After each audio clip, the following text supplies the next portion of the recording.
What Iran just said about US companies could mark a dangerous new escalation as Washington tightens the economic screws on Tehran. The hidden threat Iran has dropped could put US businesses and Trump's economic strategy directly in Tehran's crosshairs. What Iran still hasn't done could be just as worrying, as Tehran hints that US and Gulf economic interests could face retaliation. Trump's economic war begins as Iran warns it could strike American oil and economic interests if Washington imposes new sanctions. Trump wants to crush Iran's economy, but Tehran is threatening to hit US businesses and raise the cost of Washington's pressure campaign. Iran has threatened to strike US companies if Trump moves ahead with his proposed economic D-Day campaign against Tehran. Iran's security chief warned that countries supporting Washington's economic campaign could also be treated as enemies, according to The Telegraph. Mohsen Rezaei said Tehran had so far limited its attacks to US military bases during the ongoing conflict. He warned that Iran could target American oil and economic companies if Washington imposed a new round of sanctions. Tehran has not specified which US-linked sites across the Gulf could come under attack if tensions escalate further. American businesses have expanded across the Gulf, with major investments and operations in Saudi Arabia, Qatar, and the UAE. Iran previously targeted Amazon data centers in Bahrain and the UAE with drones during the conflict, according to reports. Trump has threatened Iran with unprecedented economic pressure, including measures aimed at cutting Tehran off from global financial networks. Washington is seeking to sever Iran's remaining economic lifelines and use financial pressure to force Tehran back toward a deal. Rezaei warned that countries supporting Trump's campaign could also see their economic interests become targets for Iranian retaliation. The threats marked a sharp escalation in Tehran's response, widening the potential confrontation from military targets to American economic interests.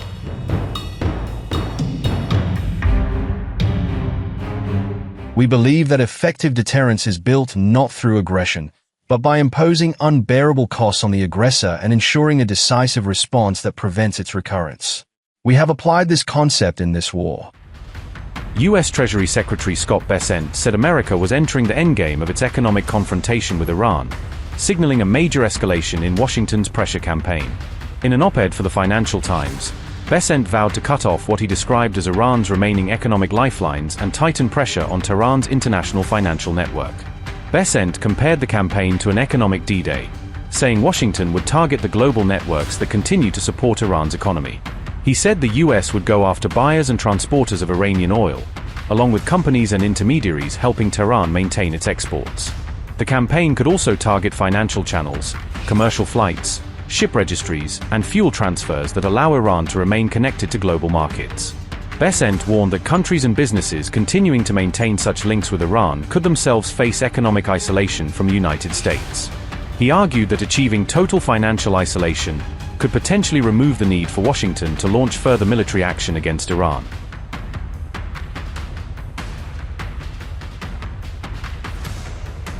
Meanwhile, Iran's Persian Gulf Strait Authority issued fresh warnings to ships operating amid heightened tensions around the Strait of Hormuz.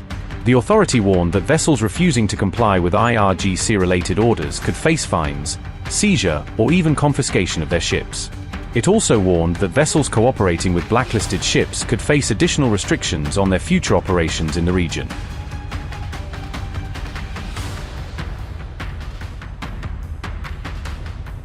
Iran's security chief Mohsen Rezaei warned that countries supporting the US economic campaign against Tehran could effectively be treated as participating in an act of war.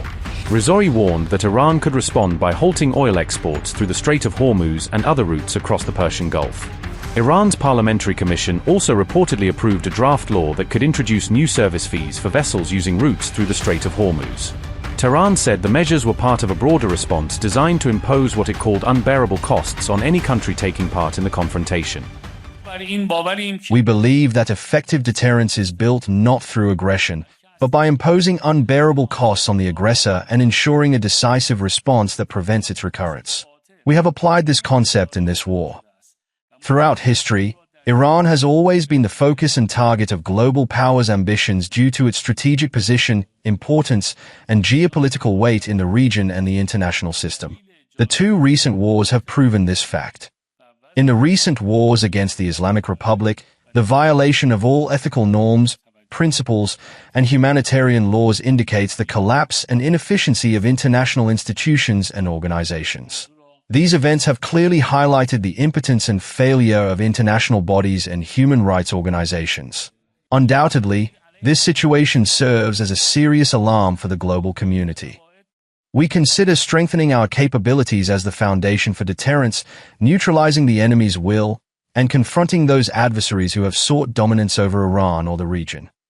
Today, two-thirds of the subsystems, parts, and raw materials used in the defense industry's weapons and equipment are produced by knowledge-based companies and the private sector. Compared to similar weapons and ammunition used by our enemies in this imposed war, we achieved significantly lower production costs from an economic perspective. The final production cost of weapons, equipment, and military ammunition in Iran is 10 to 20 times lower than their foreign equivalents. As for our assessment of the defensive capabilities and the recent war on the Islamic Republic of Iran, every war, as you know, has strategic objectives. The declared strategic objectives of this war were regime change and the elimination of the Islamic Republic's defensive capabilities. None of these objectives were achieved. If Trump wants to take certain actions, our response will be an equivalent, earthquake-like retaliation. First, we tell all neighboring countries and other countries around the world not to enter into an economic war alongside the United States against Iran. Any country that partners in creating economic restrictions against us will be considered an enemy. Of course, first we will negotiate with them. We will hold a meeting and say, step aside, separate yourselves from the US, but if they do not comply, we will hit the interests of that country. We have so far not attacked any American economic interests. We have hit American bases. It is true that we hit American bases, but why? Because we were attacked from those bases. Now, if they are going to impose economic sanctions on us, the US has many oil companies and economic interests around Iran and in other places. Well, we will hit those. Trump's foolishness has increased the appeal and desire of the people of the world for the atomic bomb. Meaning, America said it came to prevent the atomic bomb, and now the whole world is saying, wow, so neither the NPT nor membership in the Atomic Energy Agency is effective. It has become clear that the atomic issue is so important that America would start such a war. So why shouldn't we, the peoples of the world, pursue the atomic bomb? In the first place, the US came to make nuclear security, but now nuclear insecurity has been created. People of the world say that when they attacked Iran, which had complied so much, they attacked their nuclear centers. Why shouldn't we build a bomb so that no one can attack us? On the other hand, they realize that if they have an atomic bomb, it is cheaper and more effective than hundreds of F-35s and many associated costs. Well, now there is enthusiasm. Mr. Trump has created an enthusiasm for attacking Iran's nuclear sites. Many countries are now pursuing this. They have actually removed the control of the Atomic Energy Organization over the world. Well, wasn't that foolish? We have agreed with Oman already on the transit path, but the joint statement is not yet ready. However, we have agreed on the path.